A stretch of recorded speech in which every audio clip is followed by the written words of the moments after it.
Hey guys, I'm Tex, a Japanese marathon coach. Today's topic is how easy should easy running actually be? You might think you know the answer. Just run slowly. But here's the problem. A lot of runners are running their easy runs too hard and then don't even realize it. They look at their pace, they look at their heart rate, they compare themselves with other runners, and they don't even realize it. They look at their pace, they look at their heart rate, they compare themselves with other runners. And before they know it, what was supposed to be an easy run has quietly turned into a moderate workout. Then they wonder, why am I always tired? Why can't I handle more training? Why am I not getting faster? So today, I want to give you a very simple framework for understanding exactly how easy running should be. And by the end of this video, you know how to judge it using 3 things. How you feel, how you breathe, and how fast you are actually running. Let's get into it. The most important rule. Let's start with the most important point. Easy running should actually feel easy. I know that sounds obvious, but this is where a lot of runners get confused. They think my pace is 500 per kilometer, or my heart rate has to stay below 150, or my coach said easy running should be this pace. But there's a problem. Your body doesn't know what pace you are supposed to run. It only knows the stress you are actually experiencing. Imagine you normally run your easy runs at 530 per kilometer at 10 degrees with no wind. That might feel extremely comfortable. But now imagine it's 25 degrees, or you are running into a strong headwind, or you have had several hard training sessions recently. If you force yourself to run exactly 530 per kilometer, the psychological stress may be completely different. Same pace, different training load. That's why I don't want you to think of easy running as a fixed pace. Instead, think of it as a fixed level of effort. And that's a very important distinction. So, what does easy actually feel like? So, let's make this practical. If I had to give you just one different definition of easy running, it would be this. You should feel like you could keep going for a long time. You shouldn't feel like you are constantly managing your effort. You shouldn't be thinking, I'm getting tired. You shouldn't be counting down the kilometers. You should feel like you are accumulating training rather than surviving a workout. And there's another very useful indicator, your breathing. During easy running, your breathing should be comfortable and controlled. For many runners, nasal breathing is possible at least much of the time. You should also be able to speak in full sentences without struggling. If you are running with someone and you can comfortably have a conversation, that's a very good sign. If you are answering with, yeah, sounds good, because you are trying to save your breath, you are probably moving out of the easy zone. And this is exactly why I don't want you to obsess over pace. Your pace is an external number. Your body is the thing we're actually trying to train. 3 ways to check your easy pace. Now, let's make this even more specific. There are 3 useful ways to estimate your easy running intensity. Number 1. How you feel. This is the most important one. Ask yourself, does this feel genuinely easy? Not. Can I survive this? Not. Can I finish 10 kilometers? But does this feel easy enough that I could continue for a long time? If the answer is no, slow down. Simple. Number 2. Your breathing. Your breathing should be comfortable and controlled. You should be able to speak in complete sentences. If your breathing is noticeably getting heavier, you are probably getting closer to moderate intensity.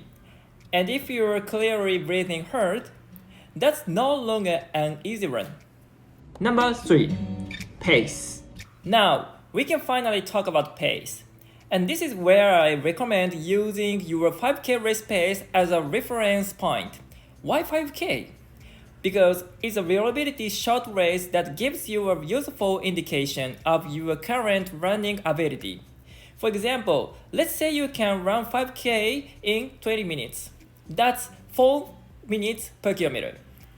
As a rough starting point, an easy run might be around 90 seconds or more per kilometer slower than your 5K pace. So we are talking roughly 530 km or slower.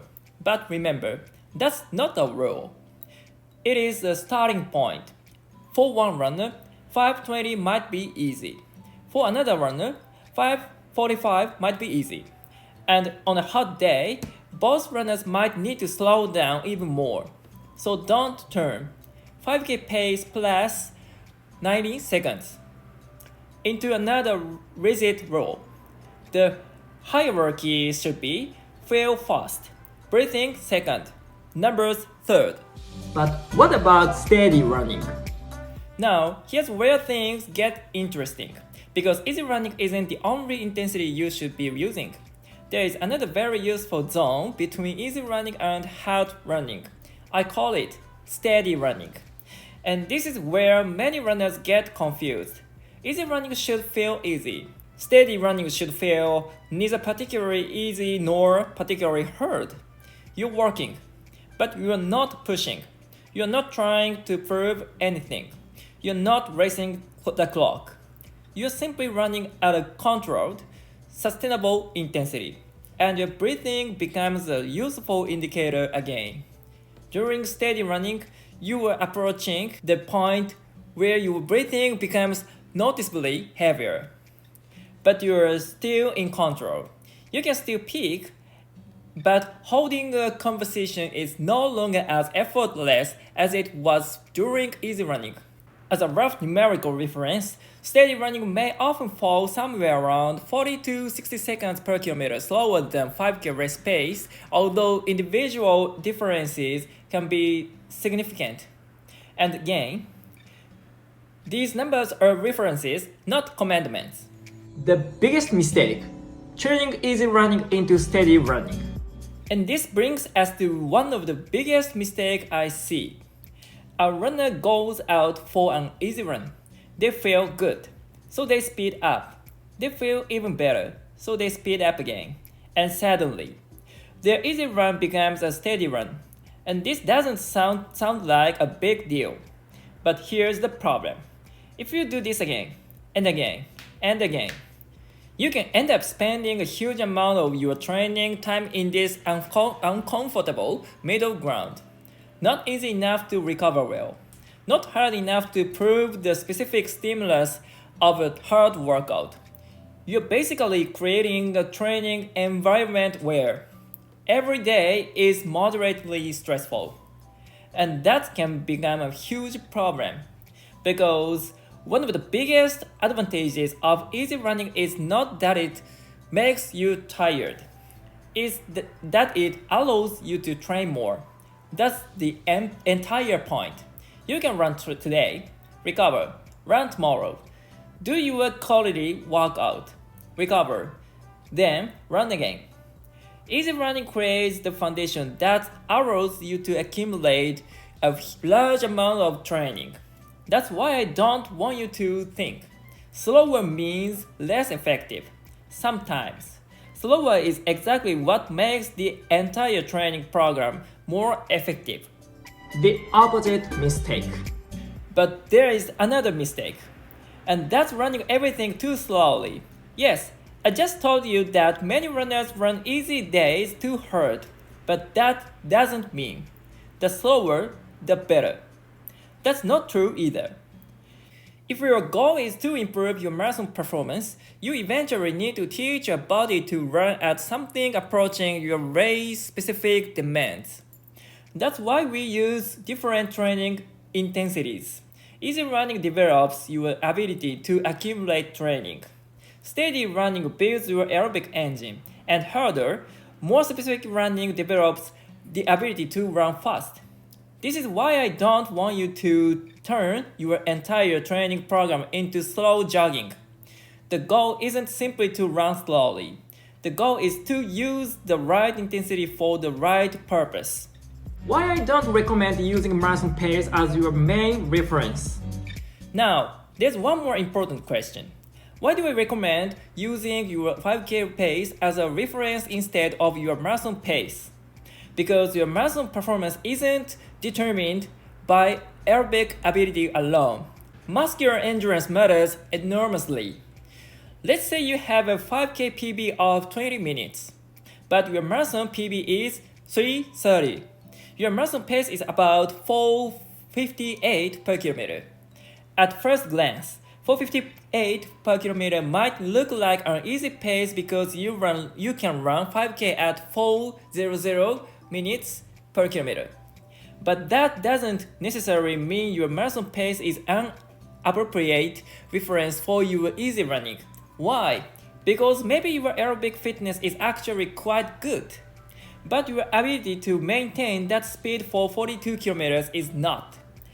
You might be able to run 4:30 per kilometer for the first half of a marathon, and then completely fall apart. So your final marathon time doesn't necessarily tell us your true aerobic running ability. That's why I prefer using a shorter race, such as a 5K or 10K, as a reference point. It gives us a cleaner picture of your current running ability. But again, your actual effort always wins over the number. The simple framework. So let's put everything together. If you were wondering, how easy should my easy running actually be? Use this framework. Step 1. Start with effort. Ask, does this genuinely feel easy? If not, slow down. Step 2. Check your breathing. Can you breathe comfortably? Can you speak in complete sentences? If yes, you are probably in the right neighborhood. Step 3. Check your numbers. Use your 5K or 10K race performance as a reference. For easy running, a rough starting point is around 5K pace plus 90 seconds per kilometer or more. For steady running, roughly 40 to 60 seconds slower than 5K pace. But don't forget, these are only estimates. Heat, wind, health, fatigue, sleep, stress, and your current fitness can all change what the current pace should be. And finally, step 4. Look at the next day. This is one of the most underrated tests. After an easy run, ask yourself, am I ready to train again?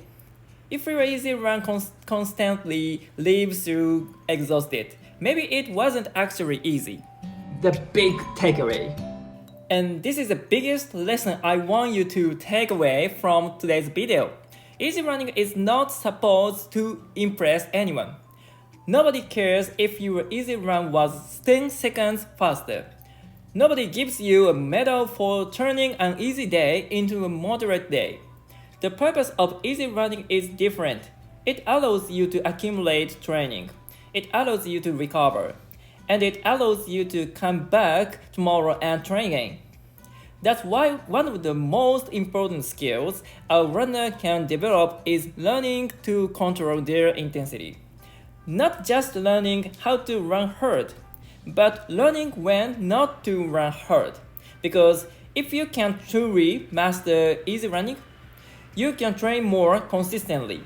And if you can train more consistently, you give yourself a much better chance of getting faster. So that next time you go out for an easy run, don't ask, how fast should I run? Ask, how easy should this feel? That question might completely change the way you train. And remember, easy running lets you train more. Steady running builds your engine. Hard running unlocks your speed. The key isn't to make every run hard. The key is knowing which intensity you need and when you need it. I hope today's video helps you rethink the way you approach easy running. And if you want to learn more about how to improve your marathon and long distance performance without getting trapped in the cycle of constantly training harder, make sure to check out my free newsletter. In the newsletter, I go deeper into the principles I talk about here on YouTube so you can learn not just what to do, but why it works. And right now, when you subscribe, I also sent you my free ebook. The 3 factors you should know to get faster dramatically without injuries and overtraining. It was written by professional runner and coach Ikegami Hideyuki, one of Japan's top marathon coaches and my mentor. If you'd like a copy, you'll find the link in the description below. Thanks again for watching, and I'll see you in the next video. Take care and happy running. Bye bye. ありがとうございました。